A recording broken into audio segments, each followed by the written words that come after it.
दोस्तों निफ्टी में आज लगातार चौथे दिन गिरावट नजर आई, बट आज की जो कैंडल है वो कल की कैंडल से उसकी ऊपर की क्लोजिंग है दोस्तों। तो ये यहाँ पे कहीं ना कहीं एक ट्रेंड रिवर्सल का संकेत नज़र आ रहा है। हो सकता है कि यहाँ से ट्रेंड रिवर्सल हो और निफ्टी ऊपर की ओर ट्रजेक्टरी ले।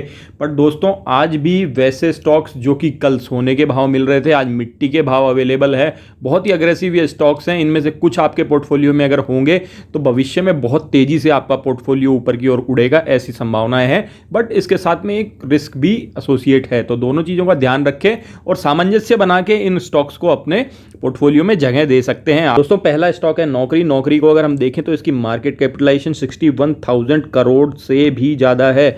और अगर यहाँ एफआईज की होल्डिंग देखें तो 39% के आसपास में है। दोस्तों एफआईज उसी कंपनी में होल्डिंग बनाते हैं जिसमें रियली में कुछ दम हो। और अभी क्योंकि एफआईज की सेलिंग चल रही है इसलिए स्टॉक आपको कंटिन्यू डाउन ट्रेंड में दिखाई दे रहा है, लेकिन एफआईज कब मार्केट में वापस आएंगे कह नहीं सकते। और जिस दिन वापस आएंगे स्टॉक बहुत ही तेजी से ऊपर भागता हुआ नजर आएगा, पकड़ने में मुश्किल होगा उस समय पे।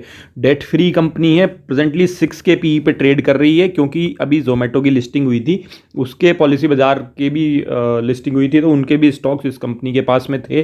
तो यहाँ बहुत ही अच्छी प्रॉफिट में गेन देखे गए, इस वजह से स्टॉक का पी इस समय 6 पे ट्रेड कर रहा है। दोस्तों नज़र बना के चलिए, एक अपने बहुत ही अच्छे सपोर्ट लेवल के आसपास ट्रेड करता हुआ नजर आ रहा है। ऑलरेडी यहाँ से स्ट्रेंथ दिखा चुका है जहाँ पे कि इसका बहुत लंबा सपोर्ट है। प्रेजेंटली 4,777 पे ट्रेड कर रहा है। इसका पीक अगर देखा जाए तो दोस्तों 7,500 के आसपास था, वहाँ से 35% का डिस्काउंट मिल रहा है दोस्तों। तो इस तरह की अग्रेसिव कंपनी अच्छे डिस्काउंट पे इस समय अवेलेबल है, नज़र बना के चल सकते हैं। तो दूसरा स्टॉक है इंडिया मार्ट। अगर इंडिया मार्ट को देखें तो प्रेजेंटली इस कंपनी का मार्केट कैपिटलाइजेशन 15,000 करोड़ से भी ज़्यादा का है और पी इस कंपनी का 50 है। इसके मीडियन पी जो कि देखा जाए 67 से भी नीचे ट्रेड करती हुई नजर आ रही है इस समय। ये company totally debt free company है दोस्तों, इसमें डेट है नहीं किसी भी तरीके का। और loss to profit making company, पिछले 5 साल में अगर आप देखेंगे तो दोस्तों ये लॉस में थी कंपनी जो अब प्रॉफिट में बदल चुके हैं। और ऑनलाइन प्लेटफॉर्म पे जो सेलिंग से रिलेटेड कंपनीज होती हैं उनमें इसके कॉम्पिटिटर्स इसके कंपैरिजन में बहुत ही कम है और उनके प्रॉफिट मेकिंग कैपेसिटी इसके कंपैरिजन में बहुत ही कम है दोस्तों। इस समय अगर कंपनी में देखें तो 27% के एफआईज के होल्डिंग है दोस्तों, तो कंपनी की रिलायबिलिटी को वहाँ भी दिखाता है। और अगर इसका हाई देखा जाए तो लगभग 10,000 का था और अभी प्रेजेंटली 5,000 पे ट्रेड करता हुआ नजर आ रहा है। 50% का अपने पीक से नीचे आ चुका है दोस्तों।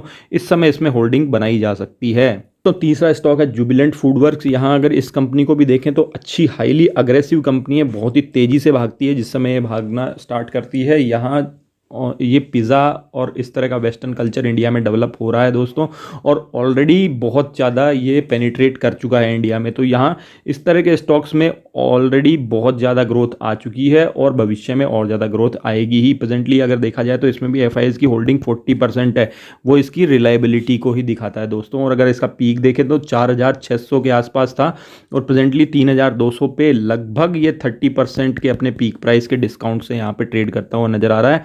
अगर इसमें दोस्तों चार्ट को जूम करके देखें तो यहाँ आपको स्ट्रेंथ नज़र आ रही होगी, अब कैंडल्स में ग्रीन कैंडल्स बनना स्टार्ट हो चुकी है। तो दोस्तों अगर इस कंपनी में आपको पोजीशन बनानी है तो यहाँ से वो स्टार्ट कर सकते हैं। चौथा स्टॉक है IRCTC। अगर IRCTC को देखेंगे तो ये भी अपने पीक प्राइस जो कि लगभग 1280 के आसपास थी से अभी 838 के प्राइस पे ट्रेड करता हुआ नजर आ रहा है। 35% के डिस्काउंट पे ये भी अपनी पीक प्राइस से ट्रेड कर रहा है दोस्तों। अभी इसमें रिसेंटली जो खबर थी वो यहाँ पे मिनिस्ट्री के प्रॉफिट शेयरिंग से रिलेटेड थी, जो कि IRCTC के टिकटिंग में चार्जेस होते हैं, इसमें इसने बहुत अच्छा यहाँ पे फ्लक्चुएशन आया था। उसके बाद में कंपनी कंटिन्यू एक रेंज में ट्रेड करती हुई नज़र आ रही है दोस्तों। आज अगर देखें तो इसका रिजल्ट्स भी आए हैं, उन रिजल्ट्स में यहाँ पे इसके रेवेन्यूज़ लगभग 3 टाइम्स होते हुए नज़र आए हैं दोस्तों, और इसके अलावा प्रॉफिट भी इसके बहुत ही बढ़ चुके हैं। तो दोस्तों इस तरह के स्टॉक में आपको नज़र बना के रखनी चाहिए, अपने रेंज को तोड़ने को मुझे यहाँ पे अगर सर दिख रहा है। ऑल्दो इसमें मेरे व्यूज़ ऐसे हैं दोस्तों कि यहाँ अगर देखा जाए तो इसमें एफआईज की होल्डिंग 7% के आसपास है और पब्लिक की होल्डिंग दोस्तों लगातार इस कंपनी में बढ़ती जा रही है। तो जिस भी कंपनी में पब्लिक की होल्डिंग लगातार बढ़ती हुई जा रही हो, और इवन ये गवर्नमेंट सेक्टर की कंपनी और है, तो दोस्तों इस तरह की कंपनी में आपको लॉन्ग टर्म में होल्डिंग बना के नहीं रखनी है। यहाँ आप प्रॉफिट बनाइए, निकलिए, क्योंकि इस समय पर जिस तरह के रिजल्ट्स दे रही है दोस्तों इसमें अग्रेसिव बाइंग आ सकती है और यहाँ पे एक अच्छे रिजल्ट्स की वजह से आपको अच्छे गेन्स जल्दी ही मिल सकते हैं दोस्तों। इसके अलावा दोस्तों अगर आपको मानसिक शांति के साथ में स्टॉक्स में अच्छे गेन लेने हैं तो ऐसे स्टॉक्स को भी मैंने कल डिस्कस किया था, लिंक मैं दोस्तों आई बटन पे दे दूंगा आपको, आप जाके उन स्टॉक्स को भी देख सकते हैं। बहुत ही पीसफुली अच्छे गेन आपको देंगे, बहुत ही अच्छी प्राइस पे इस समय ट्रेड कर रहे हैं। तो जो चारों स्टॉक्स मैंने आज डिस्कस किए इनमें मेरे हिसाब से अच्छे प्राइस पे ट्रेड कर रहे हैं, बट आप इनमें से किसी भी तरीके की बाय सेलिंग करते हैं तो आप अपने फाइनेंशियल एडवाइजर से ज़रूर डिस्कस कर लें, क्योंकि ये अग्रेसिव स्टॉक है। इस तरह के स्टॉक्स को अपने पोर्टफोलियो में जगह दें तो प्रॉपर एनालिसिस करना जरूरी है। बने रहिए आपके अपने चैनल फाइनेंशियल इंडिपेंडेंस के साथ। धन्यवाद।